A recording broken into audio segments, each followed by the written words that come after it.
Nous sommes aujourd'hui vendredi 24 février 2023 et voici le sommaire de ce journal. Au Nigeria, les favoris de la présidentielle promettent de redresser l'économie. Demain samedi, les électeurs devront se rendre aux urnes pour désigner le successeur du sortant Muhammadu Buhari. En Tunisie, le discours du président Saïd contre les migrants suscite l'indignation des ONG, un discours qui visiblement donne carte blanche à la poursuite des violences déjà constatées ces derniers jours. Guerre en Ukraine, le chef du gouvernement espagnol, Pedro Sánchez, en visite à Kiev pour l'an 1 du conflit. Bonsoir et bienvenue dans cette édition. Démarrons ce journal au Nigeria. C'est demain samedi que les électeurs doivent se rendre aux urnes pour désigner le successeur du sortant Muhammadu Buhari dans le cadre de la présidentielle. Qui d'entre Bola Ahmed Tinubu, candidat de l'APC au pouvoir, et Atiku Abubakar, candidat du PDP, réussira à convaincre les 95 millions d'électeurs agacés par des années de crise économique et sécuritaire. Focus sur les promesses électorales avec la rédaction d'Africa 24. Le 25 février 2023 se tiennent au Nigeria les élections présidentielles, législatives et sénatoriales. Parmi les 18 candidats qui font campagne pour la magistrature suprême se trouve le leader politique de la région du Sud-Ouest, Bola Ahmed Tinubu, candidat du parti All Progressive Congress, dont est issu le président sortant Muhammadu Buhari. À 70 ans, Bola Tinubu est connu pour avoir remodelé le centre commercial nigérian de Lagos. S'il est élu, il promet de lutter contre l'insécurité dans l'état de Borno. Nous relancerons l'économie, nous développerons le Nigeria. Ceux qui ont connu Lagos seront capables de faire la différence avec ce que l'on a fait en 1999. Aujourd'hui, je fais la promesse aux populations de l'état du Borno de faire bénéficier aux populations futures un avenir meilleur. Selon les sondages d'opinion, en plus de Bola Tinubu, Atiku Abubakar, candidat du Parti démocratique populaire, principal parti d'opposition, fait partie des favoris. À 76 ans, il se présente pour la 6e fois à l'élection présidentielle. Sa campagne s'appuie sur son expérience en tant que vice-président entre 1999 et 2007, où à la tête de l'équipe économique du gouvernement, il a supervisé des réformes réussies dans plusieurs secteurs d'activité. Je vous le promets, si vous votez pour le Parti démocratique populaire, pour le président et le gouverneur, nous travaillerons ensemble pour l'autonomisation des jeunes, pour mettre en place cette politique qui a été fondée par l'EPC. Avec une inflation à plus de 20% en 2022, l'économie nigérienne est l'une des principales préoccupations des électeurs, au même titre que la réduction de l'insécurité, la lutte contre la corruption. Au matin du 25 février, dans un climat de montée des violences et d'une méfiance à l'égard de la classe politique, 95 millions d'électeurs se rendront aux urnes pour élire celui qui succédera à Muhammadu Buhari. On sera présent à Ouagadougou pour parler de l'enterrement, le second de l'ex-chef d'État burkinabé Thomas Sankara et de ses compagnons tués le 15 octobre 1987. La cérémonie s'est déroulée au sein du Conseil de l'Entente sur les lieux du crime, et cela sans sa famille qui a refusé de s'y associer. Thomas Sankara a été réenterré jeudi, 8 ans après l'exhumation de son corps dans le cadre d'une procédure judiciaire. Le leader révolutionnaire burkinabé a été inhumé aux côtés de ses 12 camarades, à l'endroit même où ils ont été assassinés il y a 30 ans, ont annoncé les autorités. Je pense aujourd'hui que c'est important pour le Burkina et pour le monde entier que où Thomas Sankara est tombé en héros, il sera enterré. Donc c'est une joie. Pour la première fois depuis les 35 ans, le président Thomas Sankara et le reste de ses compagnons pourraient désormais reposer en paix. Et je crois que c'est cette quête du peuple burkinabé, du peuple africain, qui nous conduit là aujourd'hui à l'accompagner, lui et ses compagnons, dans leur dernière demeure. L'exhumation des restes de Sankara a eu lieu après l'éviction de son successeur Blaise Compaoré en 2014, qui a dirigé le Burkina Faso pendant 27 ans, au cours desquels la mort du capitaine était un tabou. Afin que l'âme de Thomas, selon les rites et coutumes, trouve la paix. À l'occasion, nous remercions les autorités qui ont voulu participer à écrire la grande page, une page de la grande histoire. Nous remercions tous ceux qui ont contribué à cela. Et au nom en tout cas de la grande famille de Thomas, nous les remercions. L'enquête sur la mort de Thomas Sankara a été ouverte fin mars 2015. Celle-ci a débouché sur un long procès qui s'est achevé en avril 2022 par des condamnations par contumace, dont la perpétuité pour Blaise Compaoré. En Tunisie, la théorie du grand remplacement défendue par le président Kais Saïed contre les migrants subsahariens suscite l'indignation des ONG. Le chef de l'État tunisien a appelé lui-même ce mercredi à mettre fin à l'immigration massive des migrants originaires d'Afrique subsaharienne. Un discours qui, visiblement, donne carte blanche à la poursuite des violences déjà constatées ces derniers jours. Des ONG ont dénoncé mercredi un discours raciste et haineux du président tunisien Kais Saïed après sa violente charge contre les migrants originaires d'Afrique subsaharienne qu'il a présenté mardi comme une menace démographique pour son pays. Nous avons honte du discours de notre président. Nous sommes mécontents de ses propos qui stigmatisent et discriminent les migrants subsahariens. Le président de la République doit porter sa responsabilité et l'État tunisien doit respecter ses engagements en matière de traités. Nous exigeons l'arrêt immédiat de cette campagne systématique contre les migrants d'Afrique subsaharienne et la libération de toutes les personnes détenues.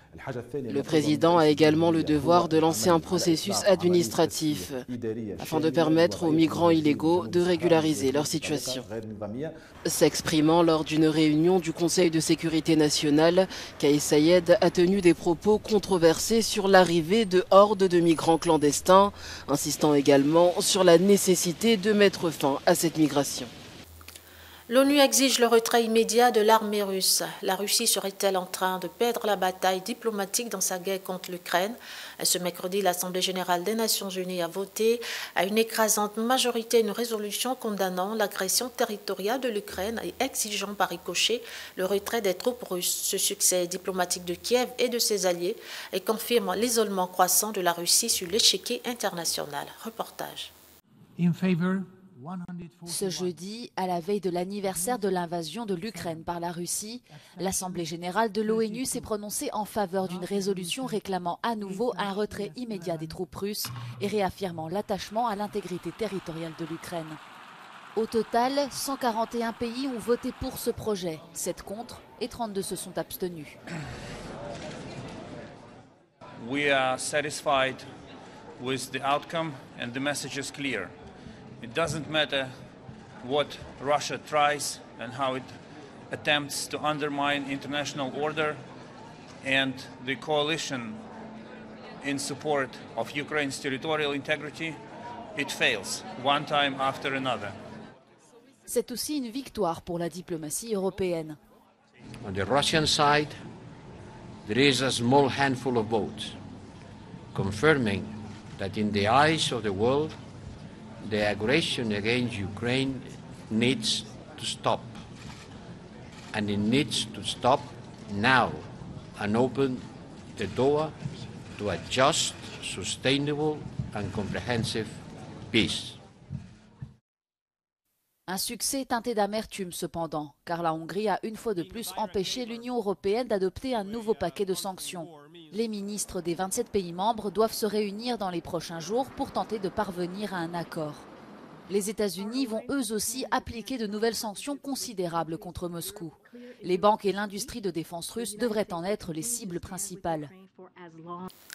Et guerre en Ukraine toujours, le chef du gouvernement espagnol en visite à Kiev pour l'an 1 du conflit et le premier ministre espagnol Pedro Sánchez, qui à la suite de l'américain Joe Biden s'est rendu ce jeudi à Kiev. Objectif de ce déplacement, réaffirmer le soutien inconditionnel de l'Espagne à l'Ukraine et face à l'agression russe. On regarde. Chaque jour, son nouveau dirigeant et représentant étranger. Cette fois, c'est au tour du Premier ministre espagnol d'effectuer une visite surprise en Ukraine. Pedro Sánchez est sur place pour constater, selon lui, des dégâts causés par la Russie. Le chef du gouvernement espagnol a déposé des gerbes de fleurs sur des lieux bombardés par les forces russes avant de s'entretenir avec Volodymyr Zelensky, avec le vice-ministre ukrainien des Affaires étrangères, avec l'ambassadeur d'Ukraine en Espagne et avec l'ambassadeur d'Espagne en Ukraine. L'occasion pour Madrid de réaffirmer son soutien à Kiev. Et le chef du gouvernement l'assure, les forces russes ne sortiront pas vainqueurs de cette guerre. Boutcha et Irpin montrent les blessures et les cicatrices de la barbarie de Poutine. La Russie ne gagnera pas cette guerre. Toute l'Espagne est avec l'Ukraine. Une visite qui intervient alors que l'Espagne a annoncé une nouvelle aide militaire à Volodymyr Zelensky. Madrid promet en effet d'envoyer 6 chars Léopard aux forces ukrainiennes. Kiev peut aussi compter sur le soutien de la Finlande, qui annonce à son tour l'envoi de 3 chars Léopard 2 à l'Ukraine. De son côté, Vladimir Poutine promet des armes plus perfectionnées pour ses forces sur le terrain. Nous continuerons à saturer les troupes avec des équipements de pointe. Il s'agit de nouveaux systèmes de frappe, d'équipements de reconnaissance et de communication, de drones et de systèmes d'artillerie. Aujourd'hui, notre industrie augmente rapidement la production de toute la gamme d'armes conventionnelles, met au point la production en série des modèles les plus récents pour l'armée, la flotte et les forces aérospatiales. Le chef d'État russe continue par ailleurs de brandir la menace nucléaire, une menace prise très au sérieux par les Occidentaux. Et en Chine, les efforts de recherche et de secours dans une mine de charbon effondrée dans la région autonome de Mongolie intérieure au nord de la Chine le mercredi 22 février dernier ont repris après une interruption causée par un glissement de terrain massif sur le site de sauvetage. Et jusqu'à présent, la mort de 4 personnes a été confirmée et 49 autres sont toujours portées disparues. Le cauchemar de tous les mineurs se déroule sous leurs yeux. Être pris au piège à plusieurs mètres sous terre. La montagne instable emporte tout sur son passage. D'ordinaire, des centaines de travailleurs chinois se relaient dans cette mine de charbon, située à l'ouest de la Mongolie intérieure. Certains sont désormais ensevelis. Maintenant, 11 équipes composées de plus de 470 sauveteurs sont sur les lieux, ainsi que plus de 40 travailleurs médicaux. Les experts ici discutent pour élaborer les plans de recherche et de sauvetage. Un autre glissement de terrain relativement grave s'est produit vers 18h44 et nous a obligés à suspendre la mission. Nous travaillons donc sur un autre plan. Les pelleteux s'activent pour retirer au plus vite les gravats. Chaque minute compte pour retrouver des survivants. 200 sauveteurs supplémentaires sont attendus en renfort. Ce genre de drame, passé auparavant sous silence par les autorités, sont maintenant médiatisés jusque dans les chambres d'hôpital. Ma Jianping a échappé au pire. Il était dans les cavités supérieures de la mine quand tout s'est effondré. À ce moment-là, je venais de commencer le travail. J'ai pris mon poste à 1h15 de l'après-midi, puis je me suis rendu compte que des pierres tombaient de la montagne. J'ai vu que la situation devenait de plus en plus grave et une évacuation a été organisée. Mais il était trop tard. La montagne s'est effondrée. Les causes de cet effondrement ne sont pas encore connues, mais elles feront l'objet d'une enquête approfondie, assurent les autorités. Et santé à présent, une femme meurt chaque 2 minutes en couche ou pendant la grossesse dans le monde. Selon l'OMS, jusqu'à 287 000 décès ont été enregistrés en 2020, dont 70% en Afrique subsaharienne. On en parle avec nos confrères d'Euronews. Une femme meurt toutes les 2 minutes dans le monde de complications liées à la grossesse ou à l'accouchement selon les Nations Unies. 287 000 décès ont été recensés en 2020, dont 70% en Afrique subsaharienne. Les régions les plus pauvres du monde et les pays touchés par des conflits sont particulièrement frappés.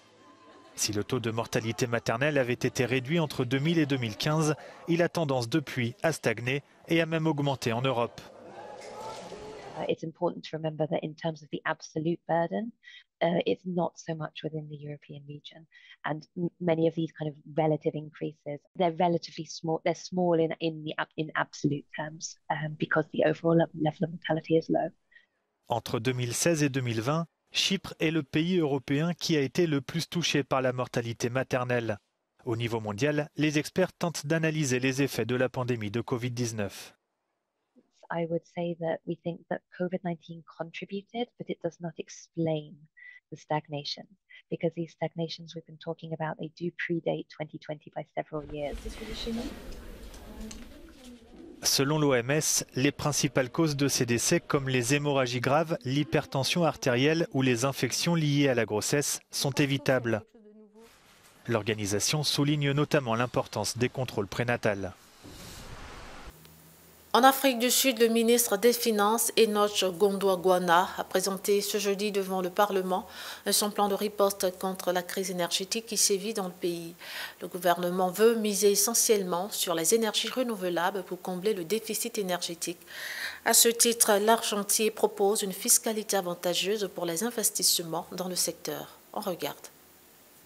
En Afrique du Sud, le ministre des Finances, Enoch Godongwana, a présenté son budget pour 2023 devant les parlementaires réunis au Cap ce mercredi. Le gouvernement propose des avantages fiscaux pour encourager les investissements dans la production d'énergie propre, afin de lutter contre la crise énergétique et les pannes de courant de plus en plus graves. À partir du 1er mars 2023, les entreprises pourront réduire leurs revenus imposables de 125% des dépenses d'investissement dans les énergies renouvelables. Nous introduirons également une nouvelle mesure d'incitation fiscale en faveur des particuliers qui installeront des panneaux solaires sur les toits, dans le but de réduire la pression sur le réseau et atténuer les délestages.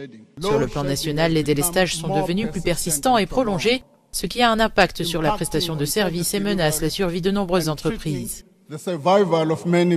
L'Afrique du Sud est soumise à des coupures quotidiennes depuis des mois, allant jusqu'à près de 12 heures par jour. L'entreprise publique Eskom, qui produit 90% de l'électricité du pays, est incapable de produire suffisamment dans des centrales vieillissantes et mal entretenues. Face à cette crise énergétique, le président Ramaphosa avait déclaré l'état de catastrophe nationale. Et pour finir, dans l'actualité sportive, les joueuses de l'équipe nationale féminine de football ont arraché mercredi une qualification historique pour un mondial féminin. C'était un match de barrage face au Chili en Nouvelle-Zélande. Retour sur les faits de jeu avec la rédaction d'Africa News. Haïti s'est qualifié pour la première fois de son histoire pour la Coupe du Monde de football féminin grâce à une victoire 2-1 sur le Chili lors d'un tournoi de barrage en Nouvelle-Zélande mercredi. La sélection haïtienne, classée 55e au monde, rejoint l'Angleterre, le Danemark et la Chine dans le groupe D. J'arrête pas de le répéter, on est très contente de pouvoir se qualifier pour cette Coupe du Monde. C'est une entrée, on est rentré dans l'histoire, on est très contente. On sait que cette qualification compte beaucoup pour les Haïtiens. On est très contente aussi de pouvoir se qualifier pour cette Coupe du Monde. Les Grenadières d'Haïti ont dû gagner 2 matchs en Nouvelle-Zélande pour se qualifier pour leur premier mondial, avant de s'affirmer face au Chili grâce à un doublé de Melchi Dumornay, nouvelle recrue de l'Olympique lyonnais. Elles ont battu le Sénégal 4-0. C'était un match assez incroyable et difficile parce qu'il y a eu des temps forts, temps faibles dans le match. On savait qu'il fallait rester groupés, ensemble, il fallait faire les efforts. Et on a su qu'aussi on a des joueuses rapides, techniques qui pouvaient faire la différence. Et on savait qu'il fallait jouer à l'opposé pour chercher les 1 contre 1, faire la différence. Et je suis très contente de pouvoir marquer mes 2 buts, donc je suis très contente, quoi. La Coupe du Monde féminine de la FIFA 2023 aura lieu du 20 juillet au 20 août prochain en Australie et en Nouvelle-Zélande.